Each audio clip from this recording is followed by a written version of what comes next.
Hi, I'm Cartier Sheard III, Equity in Education, Rights and Responsibilities of Students with Disabilities, a documentary by Cartier Sheard III, National History Day 2025. People with disabilities have a long history of struggle.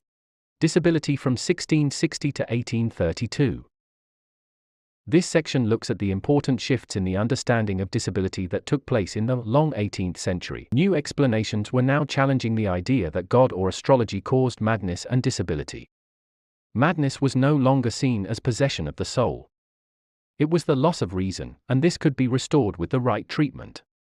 A disabled person had suffered a misfortune, not been sent a divine message, and they deserve charity. An individual duty. Support for people with disabilities was mostly an individual's Christian and civic duty, not the state's.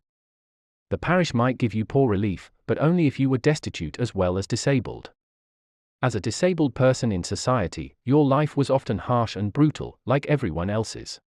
Disability in the 19th century. When many people with disabilities were moved from their communities into asylums and workhouses. The 19th century is the time when buildings designed for disabled people boomed.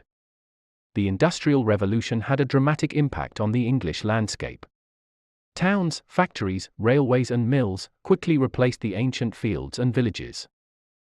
The asylum was something distant to marvel at, but not somewhere many 19th century people would ever want to live.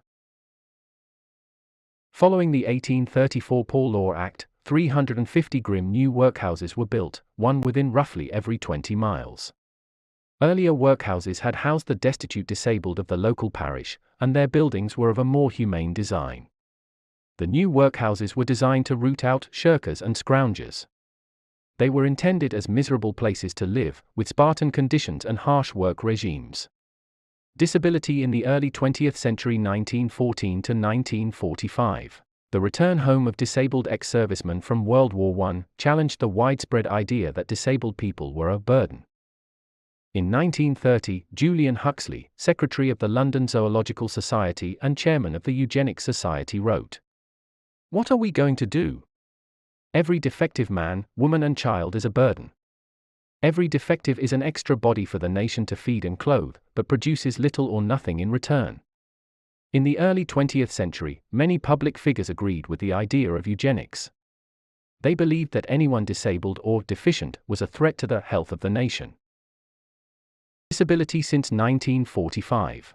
The National Health Service extended treatment, and disabled groups campaigned for equal rights, inclusion in society and access.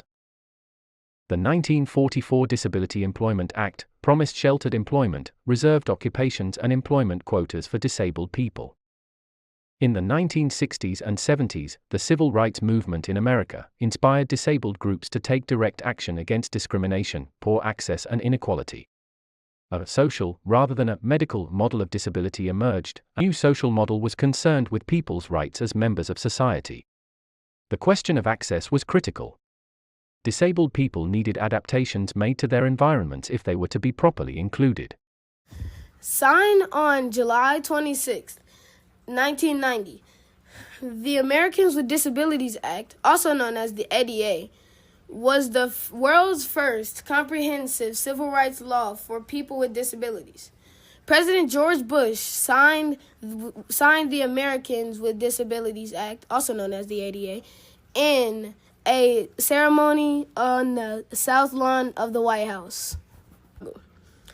They have come a long way, and today American students with disabilities are guaranteed the right to an individualized education plan to meet the needs of their disability. Even though 1 in 6 people around the world experience disabilities, they are often among the forgotten groups within our society. While people with disabilities today are living under better conditions than their ancestors, there is still a lot of progress needed to be had to ensure that people with disabilities can lead a life of dignity and independence, free from the stigma and failures of society's ableist mindset. Joey Salgado describes his experience. There are about 57 million people in the United States that have a disability. or about 90% of the population. 8.1 million people have difficulty seeing, about 2 million are blind or unable to see, about 7.6 million experience difficulty hearing, and about 31 million people have difficulty walking or climbing stairs. In the summer of 2013, I was very nervous because I knew that in the fall would be the first time I was going to start my new school.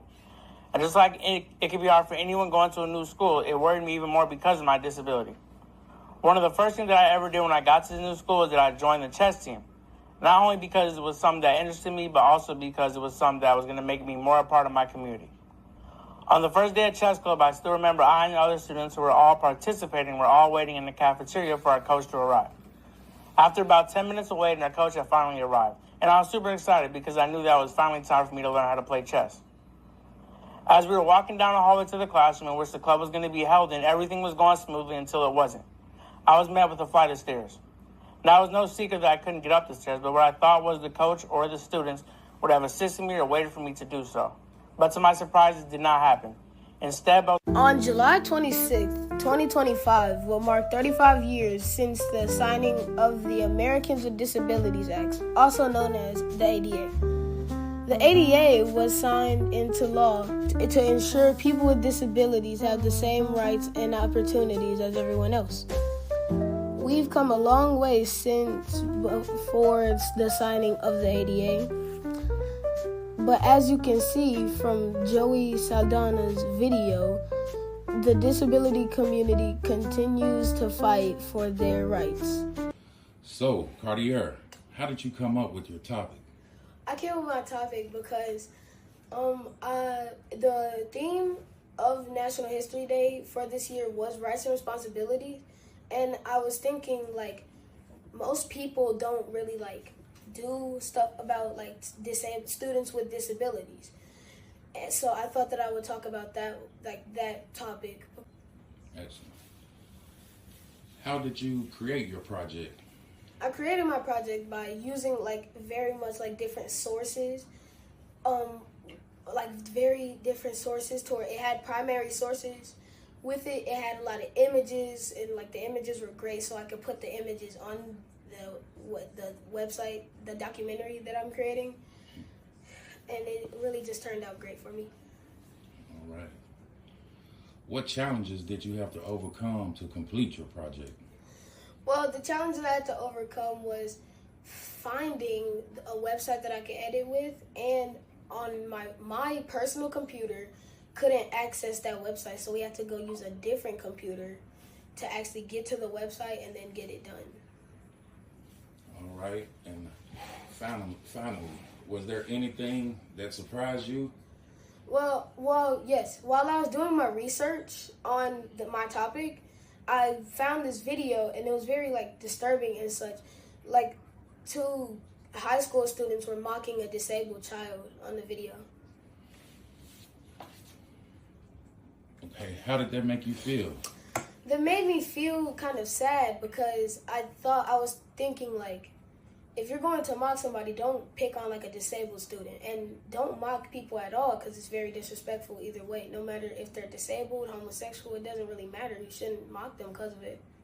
Right. Okay then, Cartier, that concludes this interview. Thank you. Thank you.